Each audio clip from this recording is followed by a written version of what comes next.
Welcome back, everybody. Time again for another episode of WVU Marketing Communications Today. Brought to you by the good folks at West Virginia University's Marketing Communications online graduate programs.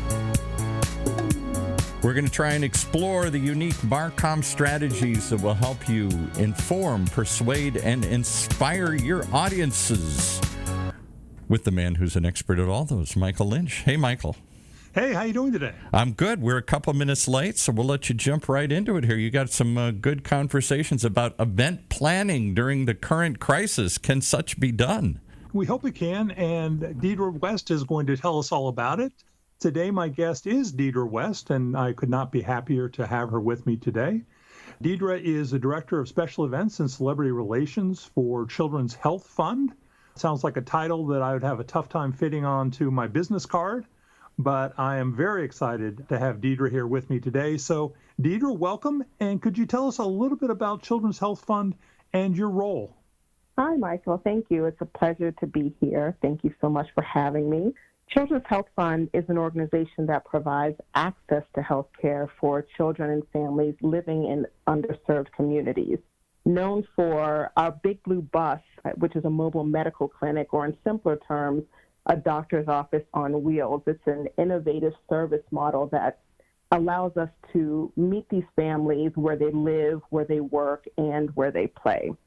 My role is to craft experiences for our donors, for our providers, and those come in various forms, such as our annual gala, conferences, receptions, and other events. And as you mentioned, the other part of my title is to deal with celebrity engagement for participation with those events, but also to support Children's Health Fund. That sounds like an exciting role, but something's happened over the last 4 to 6 months, and we all know that to be the coronavirus, which has affected everything that is face-to-face or everything that really has to do with social gatherings. So what was Children's Health Fund's first response when you started to get recommendations that you really needed to start having these face-to-face public events? We were in the thick of planning for our annual gala, which is our largest fundraiser, and because it is such a large event, of course, that was our immediate thought. And so we knew that June was probably unrealistic at that point. This was in March, just before New York City went on pause. So we decided to preemptively move it to the fall. But of course, we then had to end up changing that and making it into a virtual event. Now, I'm sure that Children's Health Fund does a lot of face-to-face events, or does events that involve social gatherings, or maybe even one-on-one sort of meetings. How does an organization like Children's Health Fund adapt to these changes, such as a health crisis like we're going through right now?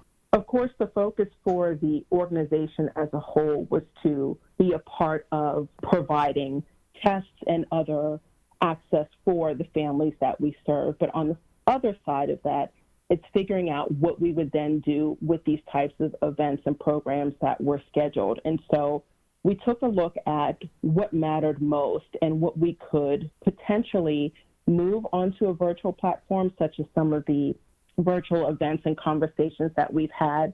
We've been able to turn those into one-on-one through Instagram Live. But for some others, they might have to be postponed until next year because of the types of events that they are and that they need to be face-to-face. Now, you mentioned virtual events. I think that's sort of interesting. What kind of virtual events have been successful for Children's Health Fund? So far, we had a very successful event with a young actress named Meg Donnelly, who's on ABC, and she is one of our friends of Children's Health Fund who has done some work with us in our programs. And so we had a conversation with her and one of our providers from our national network, and they were able to talk about something that not only affects Meg, but also many children and adults across the country, and that was anxiety and stress. Meg was really interested in sharing her story and how she struggled with it, but has been able to overcome it and to attempt to normalize it, to let children and teens know that this is something that affects several people, regardless of your economic status, whether you're famous or not. And so really being able to have that conversation where her followers could not only tune in to hear about her struggles, but also to hear from a doctor how they can take steps to incorporate family and friends to help them with this. And so it was very powerful. We've received a lot of great feedback, and it also helped for those children and other people who were following on social media to learn about Children's Health Fund and the work that we do. Wonderful. You mentioned social media, and of course, this is a podcast all about marketing communications. What are some of the ways you've integrated social media or maybe some other, let's say, non-traditional or non-face-to-face communication media that might be effective for you? I would say it has been a ramp up in the engagement on social media, making sure that we are even more thoughtful with the content that we are not only sharing what is happening on the ground and in the country, but how we are addressing that. But then additionally, we're trying to find interesting ways to provide lighthearted content and to talk to those people who may be coming to the website or the Instagram page or the Facebook page for the first time because a friend actually shared or reposted some of that information. And then other ways we're looking to engage some followers and celebrities in events for the fall. And so while I can't go into specifics about those yet, I think that it's going to be an interesting way for us to get more eyes on Children's Health Fund and to continue to enhance the support for all the work that we do. They say in times of crisis, that is often the times when innovation emerges and different techniques sort of present themselves. And sometimes when you're pivoting around or trying to come up with a solution, a unique solution to a problem that you haven't encountered before, sometimes you really come across gold in the mine, so to speak. So what is the biggest lesson that you've learned while kind of trying to get around this current health crisis? Pivot is definitely the buzzword of our time. Everyone is trying to pivot. I think the biggest lesson that I have learned is that as a planner, we are constantly thinking of all of the details, and we also come up with the potential scenarios of what can go wrong so that we already have those in our mind and we can address them if they happen. So being very solution-oriented is something that many event planners possess as a characteristic, but I think that this has pushed us to be even more flexible and even more adaptable because things are constantly changing.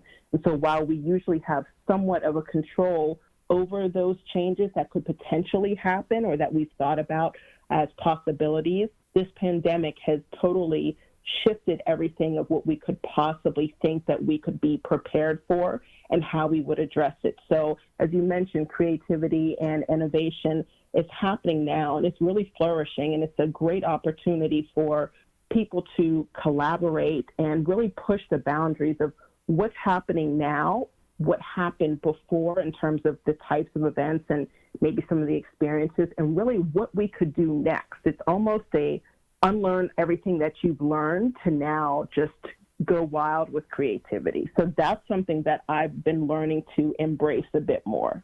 And what do you think your biggest challenge has been since the current health crisis has kind of emerged or shown its ugly face? Definitely the unknown, because again, as someone who is very type A and likes to be prepared and to have all the possibilities laid out in front of me, we are constantly shifting and changing and figuring out and refiguring out because things keep changing. I live in New York City, and while it was the epicenter, our numbers thankfully are down, but unfortunately, you're seeing spikes across the country. So while we in New York may have some freedoms, if you will, to now start to enjoy outdoor dining and have smaller, intimate gatherings, you're seeing the opposite happen across the country. And so I think that that is definitely a challenge that we're going to continue to see at the very least through the end of the year. So it's unknown whether we can actually plan live events in the fall or if we have to push them to winter, spring, or are we even looking at next summer? So that unknown aspect is very much a challenge. And before we go to our break here, speaking of challenges and speaking of things that kind of pop up out of nowhere, how were you affected by the recent storms that came through the Northeast? And what would you have done if, let's say, coronavirus aside, if those storms had affected your events or your social gatherings? Thankfully, I was not affected, though there were many in the 5 boroughs and the surrounding areas many are still without power, and that's an unfortunate circumstance. But I think that health is always first. Safety is always first. Postponing an event, no matter the size, is always something that we would have in our minds for the health and safety of our attendees. Wonderful. Well, we're going to take a little break right now. And when we come back, we are going to shift gears pretty much completely. Both Deidre and I are both educators at West Virginia University. And we're going to talk a little bit about how the health crisis has affected learning and how we can be effective in spite of some of the changes that are going to be going on. And as we ponder those thoughts here, I got a couple things that you might want to check out or write down. One of which, of course, we've been talking about every week is the WVU's Integrate Conference. It's gone online, just like we're talking about here today. This event has moved online, but it's still available if you want to check out marketing communications experts from a variety of industries who are all exploring how and what to say during this crisis, like we're talking about. How do you reach people? What messages do they want to hear? If you want to hear the schedule and tune into the live virtual sessions, you can check out integrate.wvu.edu. That's integrate.wvu.edu. And after you check that out, why don't you also check out the new Digital Marketing Communications Master's Degree program from West Virginia University. It's fully online as well and can be completed in 1 year. With built-in certifications from platforms like Google and Facebook, the program gives you both the strategy and skills you need to reach an audience today on existing and emerging media, the ones we haven't thought about yet. They're going to pop up next year when we've got to pivot yet again. Learn more at marketingcommunications.wvu.edu. That's marketingcommunications, plural, .wvu.edu. All right, let's pick it back up with Michael and his guest. And before you do, I just have one pondering question I have to ask. Is this the last time we'll have to pivot like this, or is this the new normal? Are we going to have to be nimble going forward on all the marketing that we're doing, particularly live events? What do you guys think? Well, nothing is so constant as change. There always going to be something new. As a matter of fact, I was having a conversation earlier today with somebody, and we were talking about the impact of the monetization of email when email really first started. But all of a sudden, little by little, there's social media. Now there is all kinds of new media, new processes, new ideas, and also as time changes, people change. And the way that people accept marketing communications changes. And again, in the 21st century, the question of really who owns the channels of communication is up in the air. I mean, Deidre, what do you think about that? I agree with you. I think when you look at just where we were a few months ago, Instagram, for example, was a place where you primarily went to showcase your information. You also were receiving information, but in the form of photos or short videos. We were not having full conversations via the live feature, even though it existed. And so looking at the way that has changed, we now consume entertainment that way. And I have a friend who is a DJ who was very instrumental in kicking that off. And it simply started because he wanted to play music for others. And the way that it is now, when you go on Instagram, you cannot go on without seeing numerous people at the top who are live. It's individuals, it's brands, it's nonprofit organizations, and that is not something that we are used to having. And as things shift, it may not continue that way, but it may morph into another format. And so I agree with you. Change is the only constant, but I do think that, as we talked about before, this is the opportunity for innovation to happen and for new things to sprout. Absolutely. I mean, I hate to bring this up, but even if you look at the political environment over the last 10 years, and how much that really has shifted to social media and online, and I'd like to call it one-to-one communication. In other words, politicians trying to speak directly to their constituencies as opposed to broad brush, broad media kind of thing. So yeah, I mean, times they are changing, so to speak. But speaking about changings, what are some of the things that are going to shift now that we've gone into this new reality, particularly for this coming semester? What are the trends? What are the things that really need to change with students trying to study event planning and other marketing things? That's an interesting question because everything is changing as it relates to events. You have the catering needs that are changing, the venues are changing, and the way that people can actually gather in terms of numbers and spacing, and the way we plan and the way people attend, that all of that is changing. And so the difficulty that I've found is because things are changing from day to day, week to week, it's hard to nail down in preparation for fall semester what to teach students, because what you're putting down as changes and trends may not be applicable in the month that the fall semester will be starting. And so the approach I have is to have more of a dialogue with those students in ways that I have not before. Because the event minor courses are online, most of the time the engagement is online. I do have usually a virtual office hours that I allow students to ask me questions or help them with some understanding of anything that may not have been clear with previous or upcoming assignments.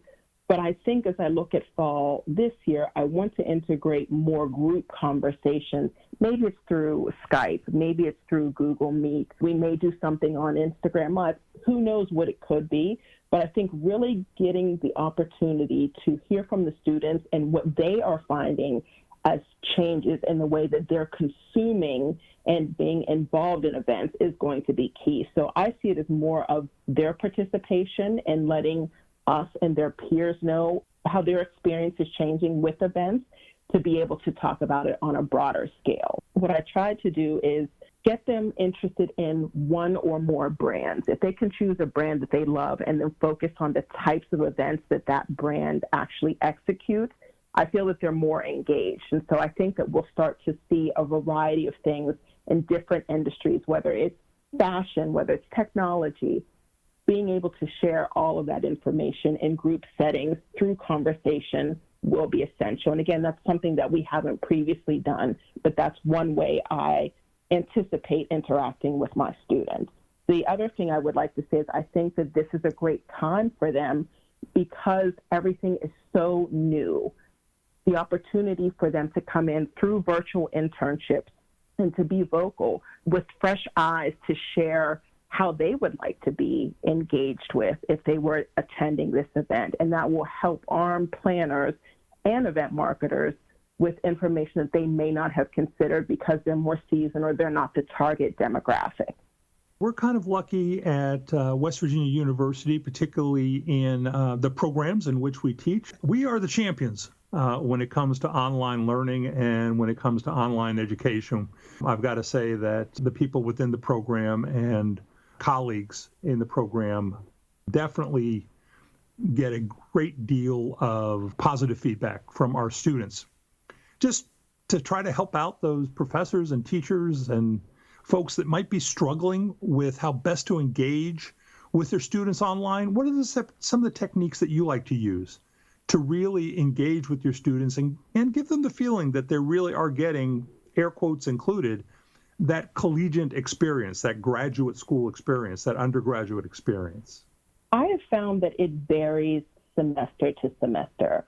There are some people who love the fact that they're taking online courses and some who may have a tougher time. They may be oral learners, and so being able to be in that class setting to hear what's actually being said in terms of the content is better for them. And so, I think you just have to figure out what works best. You'll be able to tell from the conversation that you're having with them, either via the discussion board or through email conversation. Again, I always open it that they can contact me at any time. I include my phone number, but I also let them know that I'm open to other forms of technology if that's what makes them feel most comfortable.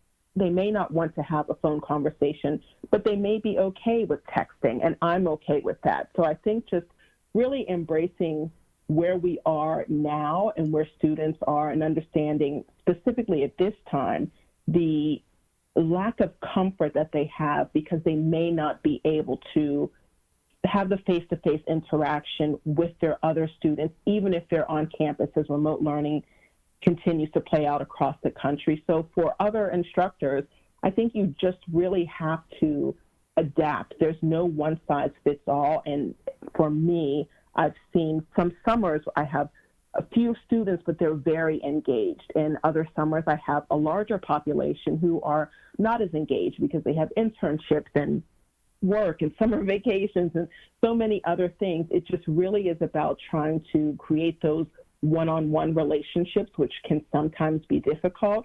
But if you find that you're able to connect with students, then that will help open the door. And one of those I really love that answer. That is such a great answer. Is, again, meeting the students where they are and being adaptable. Yeah. But I need you to reach under your desk and pull out your crystal ball, and I need you to look deeply into it and tell me, where do you think the event industry is going in the future? Will we ever get back to normal? And how is what we've gone through this particular summer really going to change the way people gather and celebrate? I do not think that we will be back to quote unquote normal in the way that we knew it. I think that there will be a new normal that will continue to evolve. In terms of gatherings, I think that we will continue to see the emergence of more tailored, intimate gatherings, focusing on the content and the experience for the targeted audience, and whether that is a micro wedding, which is something that has been continuing to gain popularity, or if it's a nonprofit having an event. Who are the people that you really need to be there, and what is the experience that you are going to provide? And as we continue to collaborate with other vendors, I think that we're going to see new creativity and things that we've not previously seen. I want to thank Deidre West today. Again, Deidre is the Director of Special Events and Celebrity Relations for Children's Health Fund. I've gotten an awful lot out of our conversation today, and I hope our listeners have today also. Again, thank you so much, Deidre, and I really appreciate you spending time with us today. Thank you. I had a wonderful time. You've been listening to WVU Marketing Communications Today, brought to you live from West Virginia University, a weekly program that sits at the intersection of data-driven decision-making and marketing practice, only on the Funnel Radio Network, for at-work listeners like you.